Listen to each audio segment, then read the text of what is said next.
Um método para testar os verdadeiros poderes de um vampiro energético é a fotografia da aura. Em 1976, o psicólogo Joe Slate e uma equipe de pesquisadores realizou um estudo de 1 ano, custeado pelo exército norte-americano. O objetivo do estudo era demonstrar que o campo energético do corpo físico, a aura, pode ser afetada pela influência de outros corpos. E o dispositivo usado para fotografar a aura chama-se câmera Kirlian.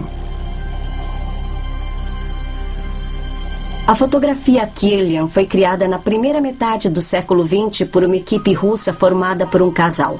E a ideia era descobrir como fotografar a aura humana. E o que eles conseguiram fazer foi desenvolver uma técnica de fotografia fazendo uma corrente elétrica baixa passar por uma chapa metálica embaixo do filme.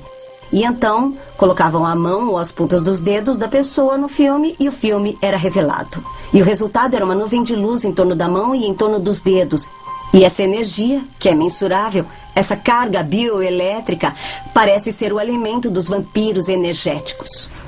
Os resultados do experimento do Dr. Slate foram surpreendentes. À esquerda temos uma fotografia Kirlian mostrando a aura das pontas dos dedos de uma pessoa que se considera um vampiro energético. À direita, a aura da vítima. E agora, o início do ataque. Perceba as estruturas em forma de tentáculos que se projetam do vampiro energético. Sectários afirmam que esses tentáculos perfuram e sugam a energia da aura da vítima. Após o ataque, a aura da vítima está visivelmente menor e apresenta o que se poderia considerar marcas de perfuração. A aura do vampiro está robusta e irradia energia.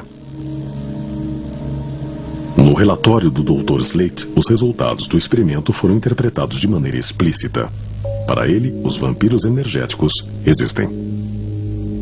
As fotos posteriores das vítimas parecem sustentar essa conclusão. Frequentemente, as perfurações na aura persistem por vários dias, mas os resultados são conclusivos? Mesmo se fosse possível fotografar os campos eletromagnéticos à nossa volta, em parapsicologia, nós não sabemos realmente se aquele é o campo de energia psíquica.